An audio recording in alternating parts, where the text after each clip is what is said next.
Subscribe to my channel by pressing red button and click on the bell icon for notification of latest updates. Nepal communist party नेकपाका वरिष्ठ नेता झलनाथ खनालले पार्टीमा अराजकतावाद बढ्यो भने प्राप्त उपलब्धि खतरामा पर्न सक्ने बताएका छन्। नेकपाको 71औं स्थापना दिवसको अवसरमा बुधबार जारी विज्ञप्तिमा खनालले भनेका छन्, पार्टीमा अराजकतावादी र नोकरसाही प्रवृत्ति बढ्न थाले र मुलुकलाई अस्थिरतातिर उन्मुख बनाउने राजनीतिक प्रवृत्ति बढ्न थाले भने हामीले प्राप्त गरेका उपलब्धि नै गुम्ने खतरा पैदा हुन्छ। पूर्व प्रधानमन्त्री समेत रहेका नेता खनालले सबैलाई एकताबद्ध भएर कोरोना महामारी विरुद्ध लड्न समेत आग्रह गरेका छन्।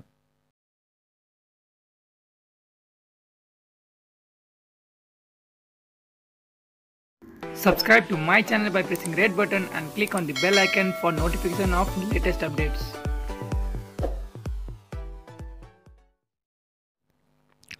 नेपाल कम्युनिस्ट पार्टी नेकपाका अध्यक्ष पुष्पकमल दाहाल प्रचण्डले देशी विदेशी प्रतिक्रियावादी शक्तिहरू नेकपालाई कमजोर पार्न प्रयत्नमा निरन्तर लागिरहेको बताएका छन्। उनले पार्टीलाई अझ सुदृढ गर्न आफ्नो ठाउँबाट सकारात्मक पहल गर्न नेकपाका सम्पूर्ण नेता कार्यकर्तालाई अपिल समेत गरेका छन्। नेपाल कम्युनिस्ट पार्टी नेकपाको 71औं स्थापना दिवसको अवसरमा प्रेस वक्तव्य जारी गर्दै प्रचण्डले प्रतिक्रियावादी षड्यन्त्रलाई परास्त गर्नु, जनमत र जनभावनाको सम्मान गर्दै समाजवादका आधार तयार गर्नु नेकपाको ऐतिहासिक कार्यभार भएको उल्लेख गरेका छन्। ऐतिहासिक पार्टी एकतापछि देशी विदेशी प्रतिक्रियावादी शक्तिहरू नेकपालाई कमजोर पार्ने प्रयत्नमा निरन्तर लागिरहेका छन्। प्रतिक्रियावादी षड्यन्त्रलाई परास्त गर्नु, जनमत र जनभावनाको सम्मान गर्दै समाजवादका आधार तयार गर्नु नेकपाको ऐतिहासिक कार्यभार हो, प्रचण्डले जारी गरेको विज्ञप्तिमा लेखेका छन्। प्रचण्डले भनेका छन्, पार्टीभित्र खुला र जनवादी छलफल गरी तथ्यद्वारा सत्यको अन्वेषण गर्ने विधि मार्फत पार्टी एकतालाई थप सुदृढ बनाउन सकिन्छ। यस दिशामा सकारात्मक र रचनात्मक योगदानका लागि पनि सम्पूर्ण नेता कार्यकर्ताहरूलाई अपिल गर्दछु।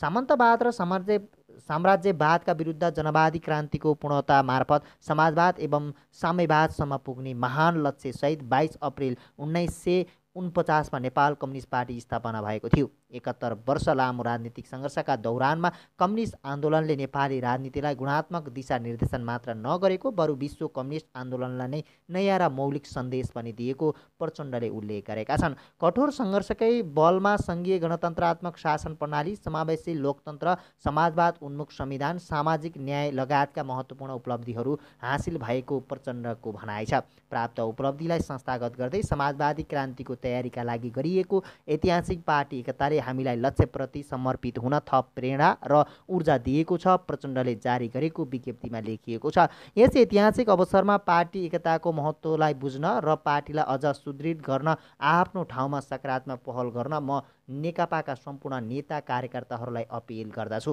विश्वव्यापी महामारीका रूपमा देखिएको कोरोना भाइरस कोभिड-19 मानव जातिकै लागि नयाँ चुनौतीका रूपमा उभिएको भन्दै प्रचण्डले सरकारको प्रयाससँग सहकारी गरी विज्ञहरूले सुझाएका सुरक्षाका उपायहरूलाई दृढतापूर्वक अवलम्बन गर्दै कोभिड-19 विरुद्ध एकताबद्ध सङ्घर्षमा घुमिन नेकपाका सम्पूर्ण नेता कार्यकर्ता, शुभेच्छुक र जनसमुदायमा अपिल गरेका छन्। सशस्त्र र शान्तिपूर्ण आन्दोलनहरूमा आफ्नो जीवन उत्सर्ग गर्ने शहीदहरूप्रति श्रद्धाञ्जली तथा बेपत्ता र घाइते योद्धाहरूप्रति सम्मान व्यक्त गर्दै प्रचण्डले नेकपाको 71औं स्थापना दिवसका सन्दर्भमा सम्पूर्ण सर्वहारा श्रमजीवी वर्ग र आम जनसमुदायमा शुभकामना व्यक्त समेत गरेका छन्।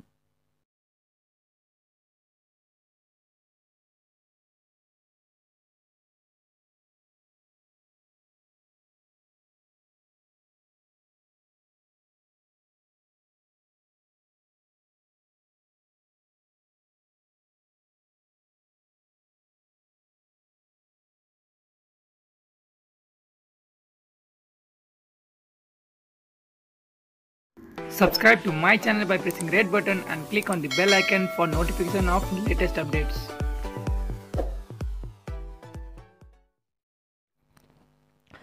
प्रधानमन्त्री केपी शर्मा ओली र नेकपाका अध्यक्ष पुष्पकमल दाहाल प्रचण्डले सङ्घीय संसदका सांसदहरूसँग छलफल थालेका छन्।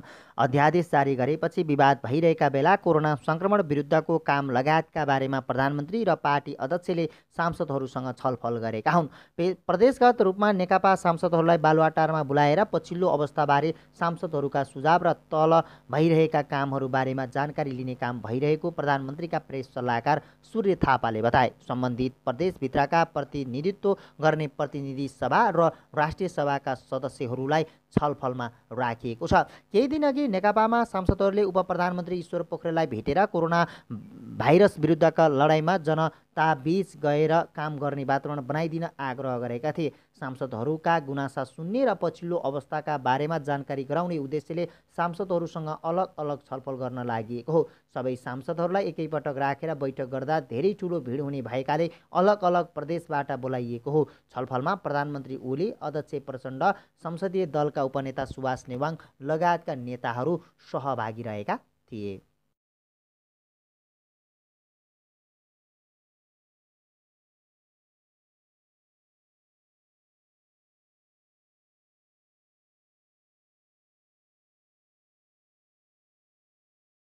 Subscribe to my channel by pressing red button and click on the bell icon for notification of latest updates.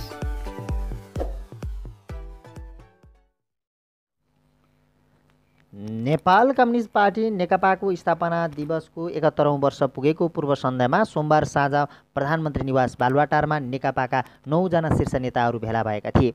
जनताले बहुमत दिएर सरकार चलाउन पठाउँदा पनि आफ्नै निरीहतामा कारण दुःखमा डुबेका सत्तारूढ नेताहरूको अनुहारमा चमक थिएन।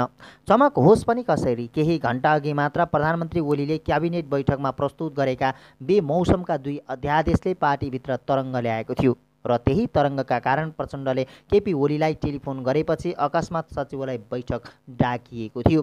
कोरोनाको महामारी विरुद्ध राष्ट्रिय एकताको खाँचो परिरहेका बेला पार्टी फुटाउन सजिलो पार्ने अध्यादेश पारित गरेर शीतल निवास पठाएपछि प्रधानमन्त्री ओली सचिवालय बैठकमा उभिएका थिए। आकस्मिक बैठकमा सचिवालयका नेताहरू केपी ओली, प्रचण्ड, झलनाथ खनाल, माधव कुमार नेपाल, वामदेव गौतम, नारायण काजी श्रेष्ठ, ईश्वर पोखरेल, रामबहादुर थापा बादल र विष्णु पौडेलको उपस्थिति थियो। सचिवालय बैठकको भित्री कथा अर्कै बाहिर आइसकेको छैन। प्रधानमन्त्रीले अघि सारेका आत्मघाती अध्यादेशबारे बैठकमा कुन नेताले के भने यो विषय नेकपाका आम कार्यकर्ताका लागि अहिलेसम्म रहस्यको विषय बनिरहेको छ।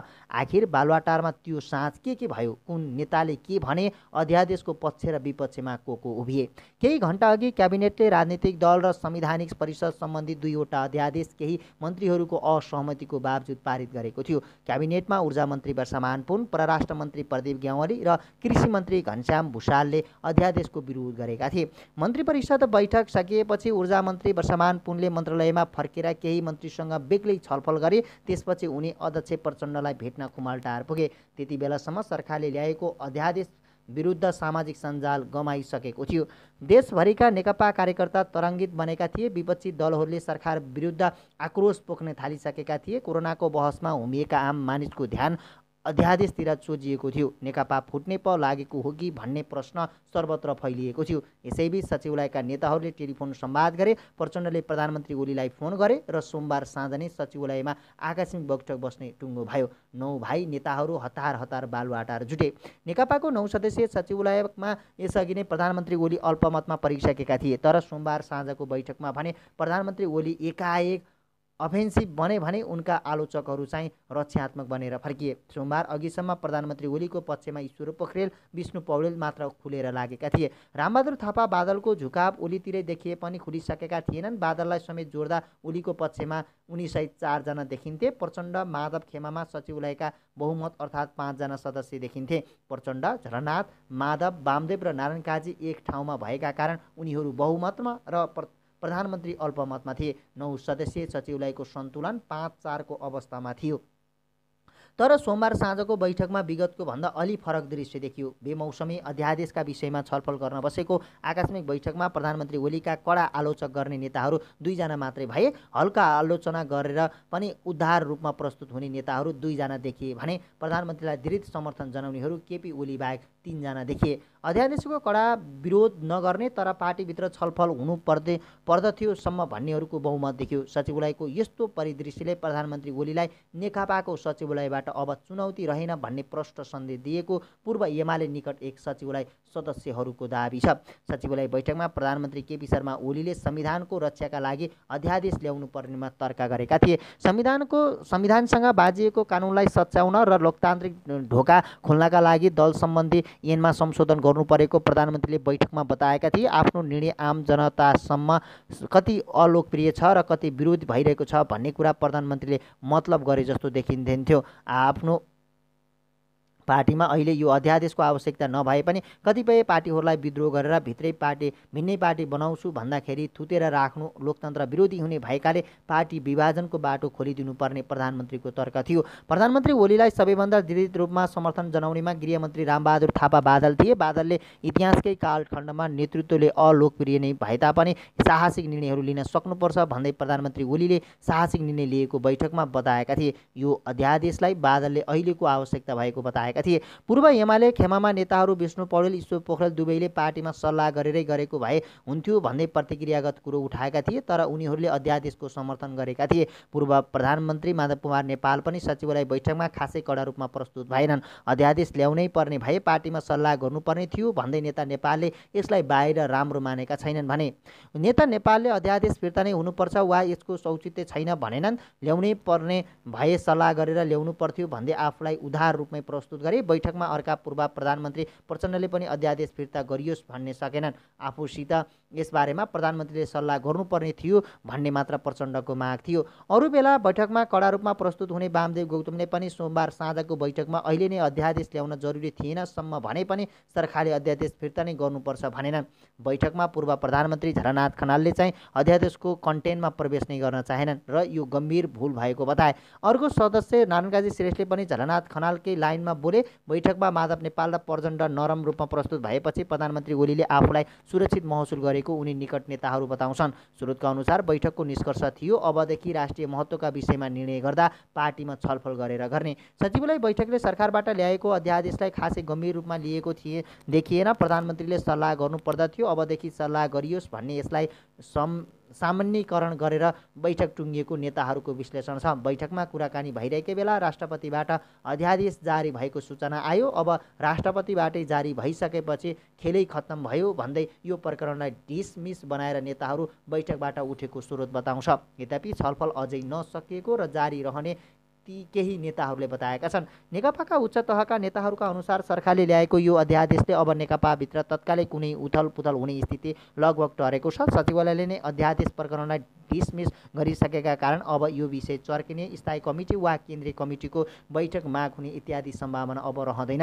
अध्यादेशको विरोध गर्ने नेताहरूले पनि यसलाई सरकारले फिर्ता गर्नुपर्छ नभनेको हुँदा अब प्रधानमन्त्री ओलीको बेलगम यात्रामा नेकपाको सचिवालय अवरोध बन्ने स्थिति लगभग सकिएको छ। सरकारले सोमबार अध्यादेश ल्याउनु पूर्व प्रधानमन्त्री ओलीले प्रचण्ड र माधव नेपालसँग घण्टौँसम्म लामो छलफल गरेका थिए। आइतबार माधव नेपालसँग र शनिबार प्रचण्डसँग प्रधानमन्त्रीले घण्टौँसम्म कुरा गरेका थिए। अँध्यारो कोठामा गरिएका ती गुप्त छलफलहरूमा के कुरा भएका थिए अहिलेसम्म प्रचण्ड र माधव नेपालले सूचना लुकाइरहेका छन्। प्रधानमन्त्री ओलीसँग गोप्य छलफल गर्नु अनि सोमबार साँझ भएको सचिवालय बैठकमा प्रचण्ड माधव दुवैले अध्यादेश फिर्ताको माग नगर्नुले कतै शीर्ष तहमै यसबारे मिलोमतो त छैन भन्ने प्रश्न समेत नेकपामा उब्जाएको छ।